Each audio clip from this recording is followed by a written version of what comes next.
Let's all be comfortably seated together and open our Bibles to the 23rd chapter of Acts, the last verses. Our section begins with verse 25, which is an introduction to the only secular letter recorded in the New Testament. And there is a particular reason that this letter is recorded and located by Luke precisely where it is. We'll seek to discover why the letter is so important, why it is listed here, and what are the implications of the letter as well as the rescue. Let's begin reading in verse 25. Again, just a simple introduction to a letter. If I may, even before we read verse 26, let me tell you that it follows, the letter that is, follows the standard form for letter writing in the first century. That standard formula is A, sender, to B, recipient, chirene, greetings. So it's from sender to recipient, greetings, and we see that here.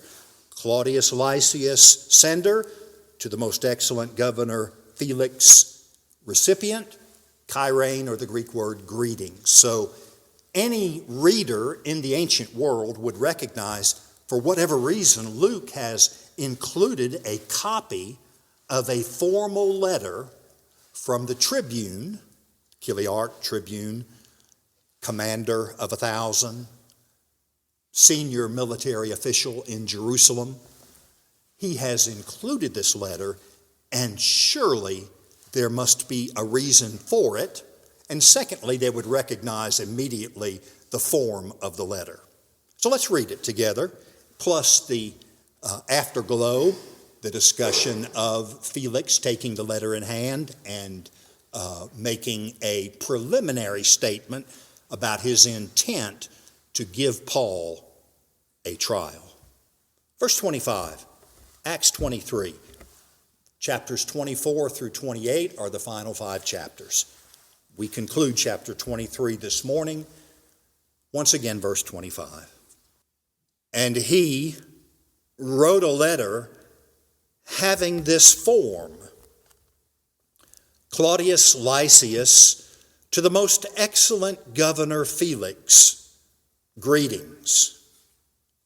When this man was arrested by the Jews and was about to be slain by them, I came up to them and with the troops and rescued him, having learned that he was a Roman. And wanting to ascertain the charge for which they were accusing him, I brought him down to their council. And I found him to be accused over questions about their law, but under no accusation deserving death or imprisonment. When I was informed that there would be a plot against the man, I sent him to you at once, also instructing his accusers to bring charges against him before you. So the soldiers, in accordance with their orders, took Paul and brought him by night to Antipatris. But the next day, leaving the horsemen to go on with him, they returned to the barracks. When these had come to Caesarea and delivered the letter to the governor, they also presented Paul to him. When he had read it, he asked from what province he was, and when he learned that he was from Cilicia, he said, I will give you a hearing after your accusers arrive also, giving orders for him to be kept in Herod's Praetorium. It only takes a matter of moments for us to recall that the previously unknown nephew of Paul living, we didn't know that either, living in Jerusalem, had revealed the plot to murder Paul. He had taken word to the Praetorium, the palace of Herod, where the tribune lived, and Claudius Lysias Verse 26 tells us his name for the first time. Claudius, the emperor who manumitted him and brought him into the role of a citizen, into the standing of enfranchisement as a citizen of Rome. Claudius, therefore, for the emperor. Lysias, his Greek name, possibly from the east. Some have suggested Syria. But once again, the senior military official in the fortress of Antonia that overlooked the temple in Jerusalem. And from there, he learns that Paul is under conspiratorial attack, or to be under conspiratorial attack, and therefore he brings together nearly half of his force of approximately 1,000 men. Chiliarch means leader of 1,000, and that is the garrison strength kept in Jerusalem, especially alert during times of the feast. And the question always comes to you and to me, why does this one, and we must say, this one pestiferous Jew, certainly that would be the view of Claudius Lysias, why does this pestiferous Jew, a citizen of not only Tarsus in Cilicia, but a speaker of articulate Greek, a theologian well-schooled in Pharisaic tradition, a master also of the Aramaic tongue, why is it that he merits, or should we say requires, a guardianship of 470 men? 70 mounted cavalry, 200 heavy infantry, and 200 light infantry. Perhaps that light refers to bow and arrow strength. There are numbers of suggestions that aren't particularly significant for us. But it strikes the thoughtful reader that this one man, a lightning rod in the Jewish community, would deserve the attention of half of the soldiers in the garrison at the fortress of Antonia. But there's some things we need to know about this nighttime trip from Jerusalem to Antipatris. We'll talk about Antipatris in just a moment. But why this large number of troops to guard one man? Well, let's walk through a couple of reasons so we understand the passage. First of all, although Paul's nephew brought to the tribune and revealing the plot, although the number suggested as the number of conspirators who had taken a vow demonstrating their determination and will to take Paul's life, appear to be 40 in strength. A significant number of men, but perhaps not meriting 470 troops. Nonetheless, remember, in the previous chapter, when the tribune seeks to examine Paul, he believes that Paul was the false Egyptian prophet who led 4,000 assassins in an onslaught of the Roman troops, or the place of authority that Rome held as governor over Judah. So Claudius Lysias is thinking clearly here. Although there are only 40 who have taken a vow, he's aware that in the not too distant history, there have been 4,000 insurrectionists willing to take up arms at the behest of a false Egyptian prophet. Not only so, but during Felix's tenure as governor of Judea, and we'll come to Felix shortly as well.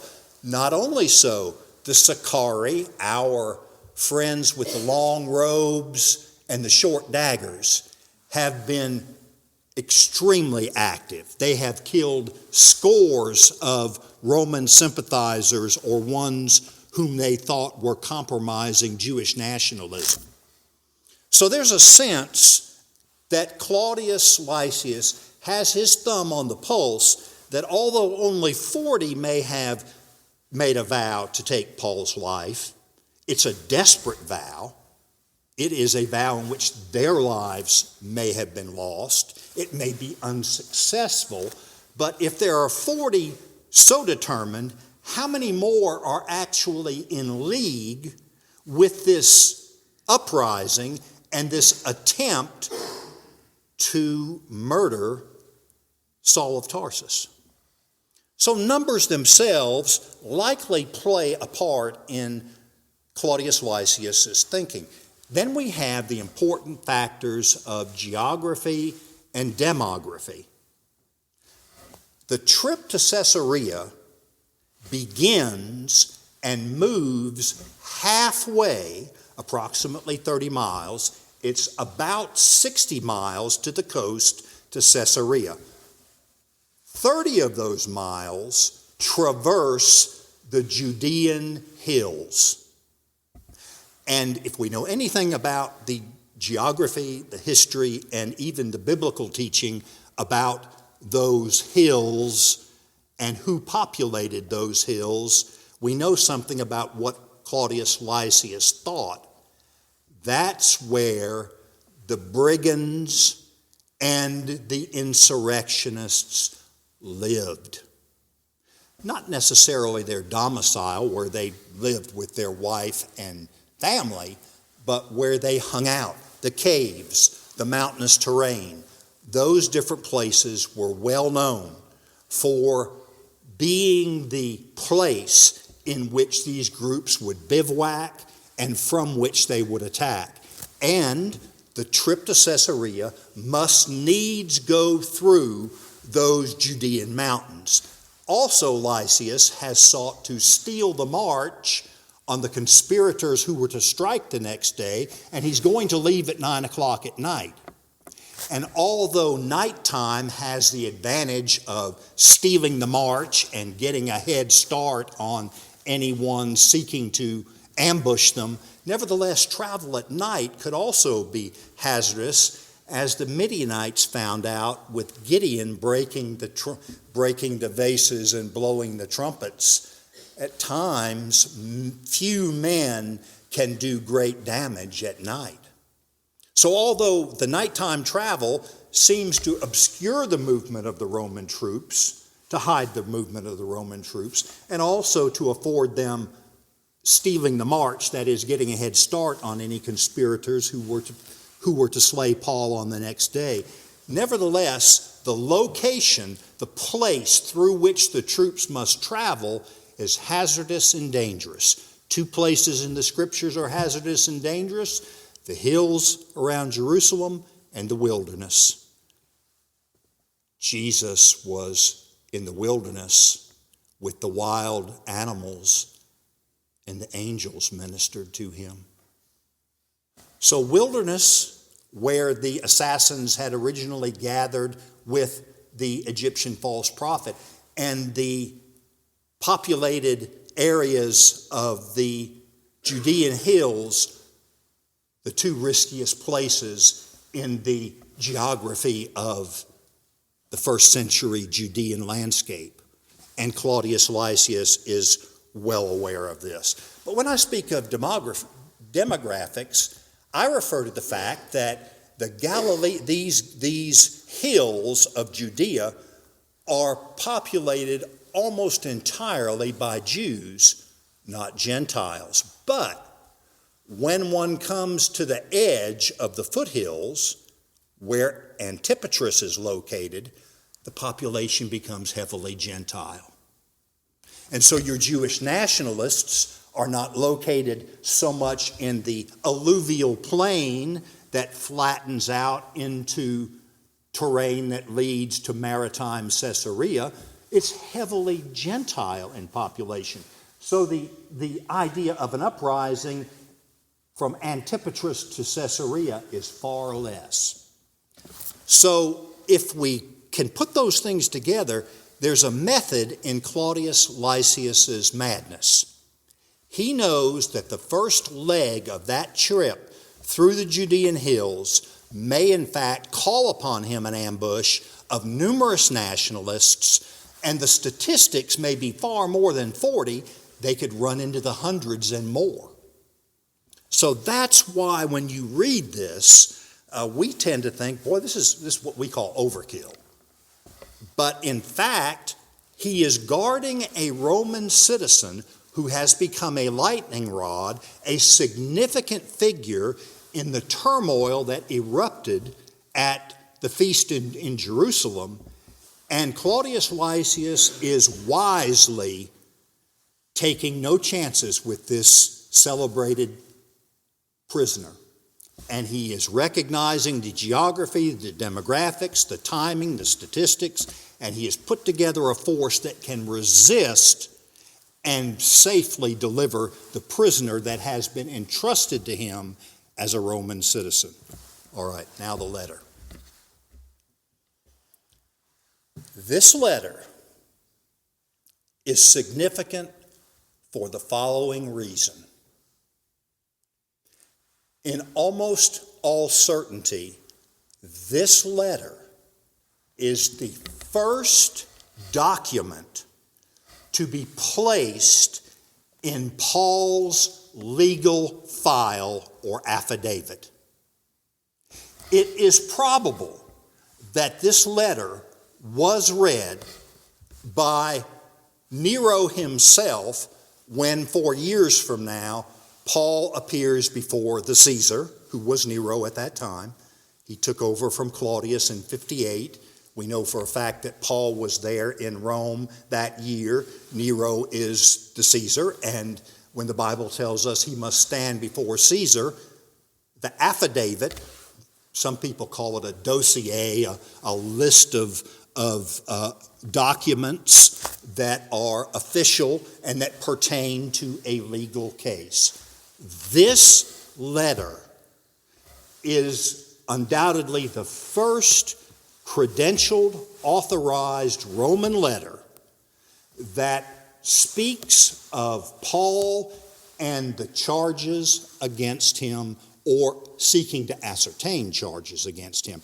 And when we get to verse 28, we'll see why this letter is so crucial and important to the readership, to the reading audience of the book of Acts. Why was it so important that they read this letter? Well, I said we'd talk about Felix for a moment. And you know, brothers and sisters, I'm sorry that I have to tell you unsavory things about some of these characters. I'm not sure how edifying that is. I try to be careful not simply to borrow a loose historical quote. For example, I'd like to quote from Tacitus, a reputable Roman historian who lived slightly after Luke, and what he had to say about Felix. But what it does illustrate, I think, is that God is protecting Paul amidst a grouping of most unethical and unsavory characters.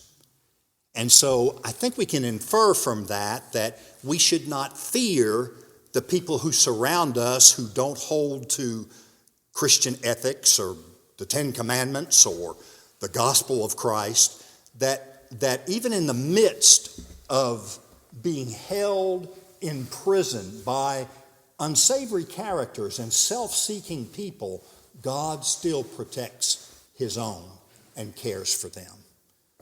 But now Felix. Felix was not a part of the equestrian society order. Equestrians were upper middle class Romans. Usually they were appointed to the place of governor or overseer of a remote province. Please remember that in the Roman economy and in the Roman administration, an appointment to be governor of Judea was not a particularly high appointment. It was considered the cultural backwater. These were eccentric people renowned for their tenacious adherence to their strange views of monotheism and other practices. And people from upper class Roman society were reluctant to go there, and certainly Claudius Lysias had found it to be that way, and Felix himself is not from the equestrian or the patrician or senatorial class. He is, in fact, what Roman society called a freedman. And freedman is what the word suggests. It is a slave who has been manumitted and is now free in Roman society. But Felix had something going for him that so many politicians do. He, like Gallio in Corinth in chapter 18, he had high connections in Rome. How so? His brother Pallas, take Dallas and replace the D with a P, and you have his brother's name, Pallas. Pallas was a favorite of Claudius the emperor's mother. He was in service to Antonia, Claudius's mother, and was one of her favorite servants. And when manumitted, he kept that place of favoritism, and Claudius took him into the administration on a fairly high level. So Felix is not just a freedman, he has a brother who is familiar with the court and friends of the emperor. And therefore, when Cumanus, the previous governor of Judea, was deposed, Pallas prevailed upon Claudius. It's an imperial province, so the governor is appointed by the emperor. The emperor appoints Felix. So Felix has been appointed because of the relationship his brother Pallas has to Claudius the emperor, but the characteristics of Felix, I'll give several: cruel, cunning, calculating, murderous, and totally self-seeking. Tacitus, who has earned a reputation among historians as a credible scholar of Roman history, wrote about Felix. You wouldn't think that insignificant official would merit a place in the annals of history of Tacitus, but for whatever reason, Felix is there. And this is what Tacitus says about Felix: that he exercised the role of a king with the mind of a slave. And his intent, some translate the word mind of a slave, the word spirit. And what that means when it comes from Latin over into English, what Tacitus is saying is he was tyrannical in his wielding of power as though he were a king, and yet his attitude about administration was unenlightened and feeble like a menial slave. So rapacious was he in his treatment of the people of Judea that he came to power in 52. By 59, he is deposed for his cruelty and for his ineptitude. The reason that unsavory description is important, we've already stated. Even though a Christian may appear before such a man as his or her judge, God is in control. And this is certainly the intent that the Roman audience and readership would gather from Felix, who was notorious for his cruelty. He was unsuccessful in suppressing the Sicarii. He was unsuccessful in bringing about the advancement of the region. And the only matter that comes up about Felix is that, and it will be important, I only mention it because it will be important in chapter 24 and verse 24 is that he had 3 marriages, and all of his marriages were to royalty. His first wife was the granddaughter of Antony and Cleopatra. Quite significant for a manumitted slave. But his third wife was Drusilla. And Drusilla, whom he persuaded to leave her husband and to become his wife, we see his ethics enforced there. Drusilla, renowned for her beauty, was the daughter of the Jewish king Herod Agrippa. And in verse 24 of chapter 24, we're going to find out that Felix knows about the way. Remember, we've said in the book of Acts, Christianity is often called the way. Where does Felix learn about the way? From his third wife, Drusilla, who was a Jewess. And you can read it in verse 24 of chapter 24 right now. You can look down there and see that. And we'll talk about the significance of this third marriage, that in the providence of God, Felix, despite his ineptitude and his cruelty and his inadequacy to properly rule as governor of Judea, nevertheless, his wife is strategically placed, and she is able to explain to Felix the way. And in this way, Felix is going to give at least a reasonable ruling in the case of Paul. So amidst the ways of Felix, in the providence of God, he's married to Drusilla, and Drusilla will explain to him the way, and Felix will be, in some sense, sensitive to Paul, willing to hear Paul, converse with Paul, and to leave him, though leaving him in prison as a favor to the Jews, he does not prosecute Paul. Verse 27, and then we're picking up speed greatly. Verse 27 does one thing, and I hope it's all right if we just point out that Claudius Lysias is inaccurate about the chronology here. He's concerned about his military resume. Undoubtedly, he's looking to be transferred from this eccentric region of Judea and is tired of all that has taken place.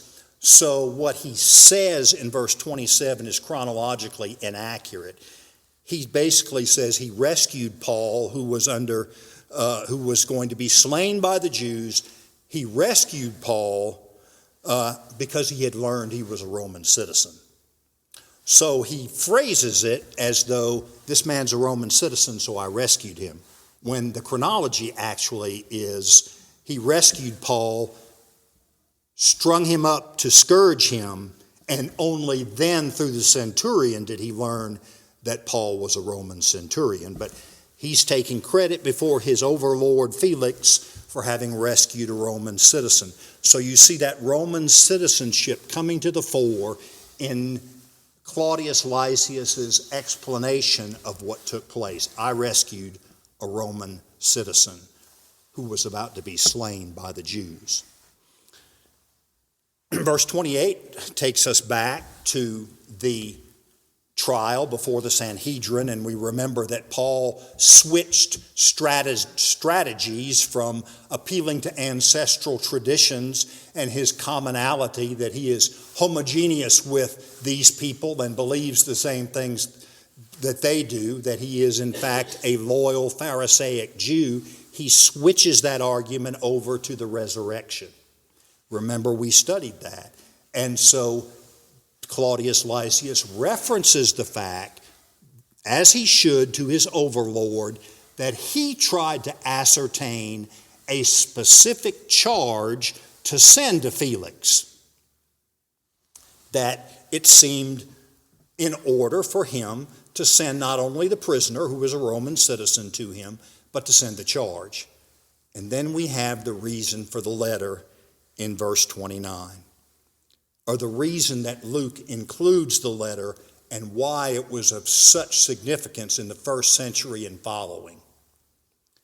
I found him to be accused over questions about their law, but under no accusation deserving death or imprisonment. Here in a legal document that would have entered into the affidavit of Paul that would be sent to Rome is the conclusion of the foremost Roman official at Jerusalem at the time of the incident of which Paul is accused, making his judgment that the real matter before Paul and his adversaries from among the Jews is a Jewish theological question and does not pertain to Roman law at all. In other words, the legal affidavit which was to press charges in a Roman court against a Roman citizen has no charges against the accused. They are simply matters of Jewish theological doctrine, and he has done nothing to deserve death or imprisonment. And so, when a first century reader inquiring about Christianity or seeking to learn about this way, or the Nazarenes, as they will be called in a coming chapter. So who are these Nazarenes? And the Bible tells us later in these chapters that everyone is speaking against the way.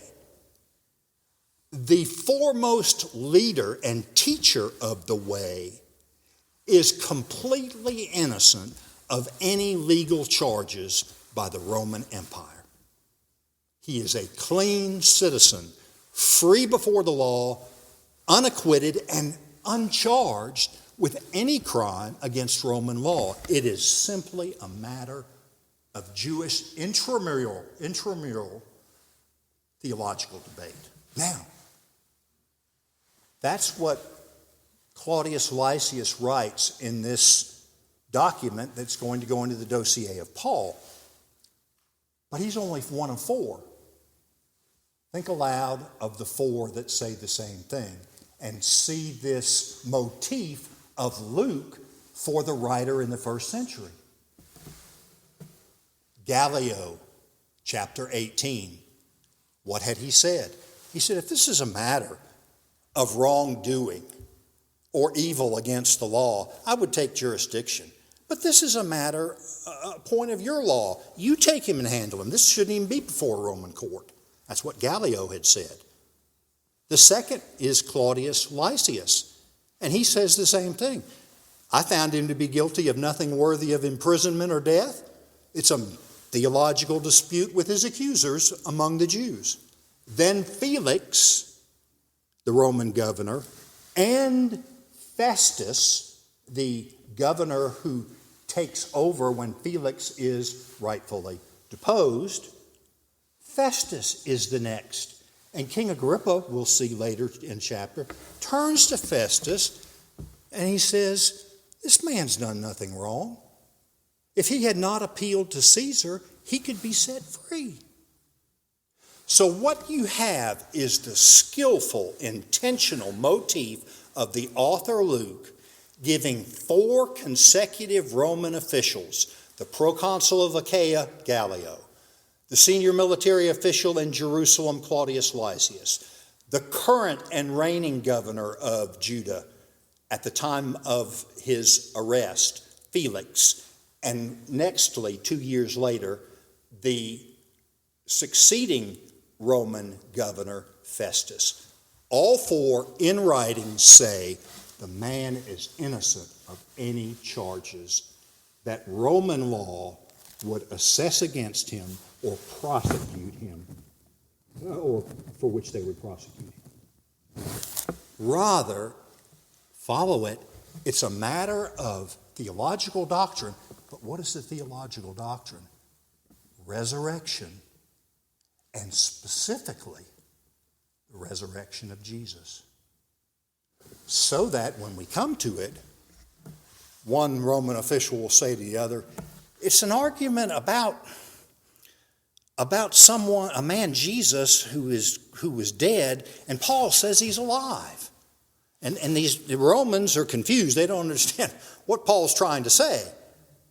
But the issue that Paul switched at the trial before the Sanhedrin, the first trial, that effort to switch from I'm a loyal Jew to I'm on trial for the hope of the resurrection of the dead, the issue becomes in the book of Acts, first, that Paul is acquitted and innocent before Roman law, but Paul is the one who teaches the fulfillment of the law and prophets in the resurrection of Jesus Christ. And that becomes the central issue as we move through the other trials of Paul. All right, let's finish up here in the last section. Claudius simply says in verse 30 that he was informed of the plot, recognized that, that Paul was in danger, recognized that his jurisdiction was limited, recognized that where Paul should rightly stand is before the governor Felix. And so the letter concludes with him simply saying, I'm sending him to you under guard, and you can hear the accusations for yourself when the accusers come down from Jerusalem. 31 through 35 is sort of an interesting thing, and we'll move through it with some speed here. He simply tells us about the troops that we've already discussed, that they came, 470 of them, a forced march.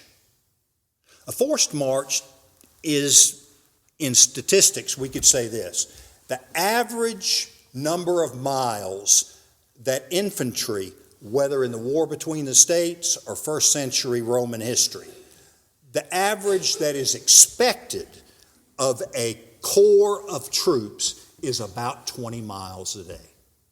That's an average trek for a body of men under command, moving to combat or moving to surveillance. We know that, for example, Jackson's men were called foot cavalry because we know from some of his campaigns that he could move his troops at more than 30 miles a day. And so federal officers would calculate using 20, wake up the next morning, and Stonewall was at their door. So troops can move at 30 and even 30 plus miles, particularly in the cool of the night.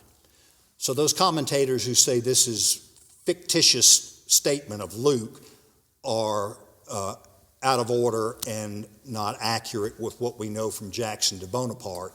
Troops that are on forced marches can move well more than 30 miles, particularly, as I've said, in the cool of the night until first thing in the morning. When they come down out of the mountains into the foothills, they're at Antipatris. Antipatris is named for Herod the Great's father, Antipater. Herod the Great built Antipatris because there's water supplies there, and he made it a military post. So this is in complete keeping with accurate history. It's a military post. So the 470 are sent through the mountains to Antipatris, and then the troops take the route that they had just marched with Paul and go back to the barracks, the Bible tells us. And the 70 horsemen, remember verse 24 of chapter 23 told us that Paul had a mount. The plural may indicate that he had two, or it may indicate his attendant or the soldier to whom he was chained. So Paul is mounted. Paul is in his mid-50s. He's a contemporary chronologically of Jesus of Nazareth. He's approximately in his mid-50s. And because of haste and protection, they put him on a mount. And the cavalry, 70 strong, go from Antipatris at the base of the mountains into the alluvial plain of Samaria and straight to Caesarea. And by the way, less than 2 weeks ago, Paul was at Caesarea, and Agabus came down, took a rope and bound his hands and feet and said, "This is the way Paul will be bound and given over to the Gentiles." That prophecy was fulfilled in less than 2 weeks. And Philip, who lived at Caesarea with his daughters, must have been astounded. Less than 2 weeks, though Jerusalem is more than 60 miles away, less than 2 weeks after Paul had been with them originally and the prophecy of Agabus had been given, less than 2 weeks later, Paul appears in chains back in Caesarea to stand before the governor. And the governor takes in his hands the letter that we have studied. And it tells us here in verse 33, when these had come to Caesarea and delivered the letter to the governor, they presented Paul to him. When he had read it, he asked from what province he was. When he learned that he was from Cilicia, he said, "I will give you a hearing after your accusers arrive." Why is Cilicia important?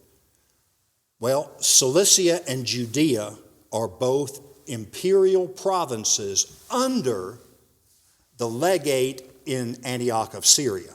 So they're all under a political entity, if you will. Judea and Cilicia are under Syria. And Felix rightly discerns that the legate, proconsul of great power over Syria and Judea and all of that area, doesn't want to hear this minuscule case about an eccentric Jew. Pretty soon Festus is going to say, "Paul, you're out of your mind. Your great learning has made you mad." That's what Festus is going to say to Paul. So Felix is a little dubious about the case, but recognizes that he is going to discomfort his vast superior by sending Paul all the way to Syria. And since Cilicia is under the same proconsul, and since the alleged crime took place in the temple in Jerusalem, over which he has jurisdiction, he, perhaps reluctantly, it doesn't say, but he takes jurisdiction of the case. And what we find here in closing is this, that although he's cruel, he's cunning, he's slick with the ladies, he's got nothing really to commend him except the secular connection with his brother Pallas in Rome. And even Rome becomes sick of him and he's deposed in 59. But God can control providentially even the circumstances of a man like Felix. And Felix, to our surprise and begrudgingly to his credit, handles the case appropriately because he puts Paul in the Praetorium. You see that in the last verse. "I will give you a hearing after your accusers arrive." That is a direct statement of Roman protocol. I, as the governor, will hear your case when your accusers. The Roman citizen had the right of being confronted by his accusers. Felix is willing to comply with Roman protocol, but then it says he orders for him to be kept in Herod's Praetorium. Herod's Praetorium is Herod's palace where Herod dwelt when he built Caesarea. He built the artificial harbor and he built the city, and it was a largely Gentile city. But Paul is not thrown in the jail. Paul is a Roman citizen, and because the letter has already said he's done nothing against Roman law that would merit death or imprisonment, Felix acknowledges the credibility of this letter in Paul's file, in his affidavit, and places Paul in the comforts of Herod's palace.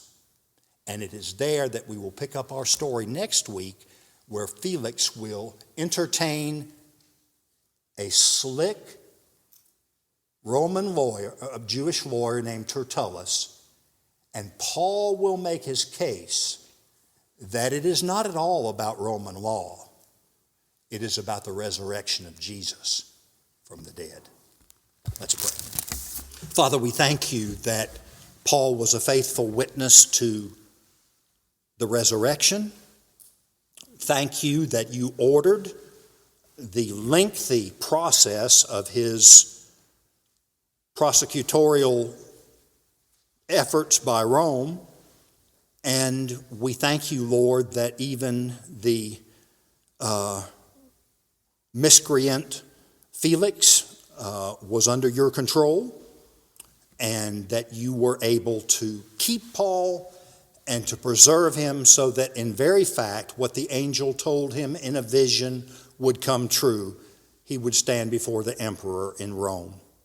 And we have the first piece of that evidence in the letter that we have studied this morning.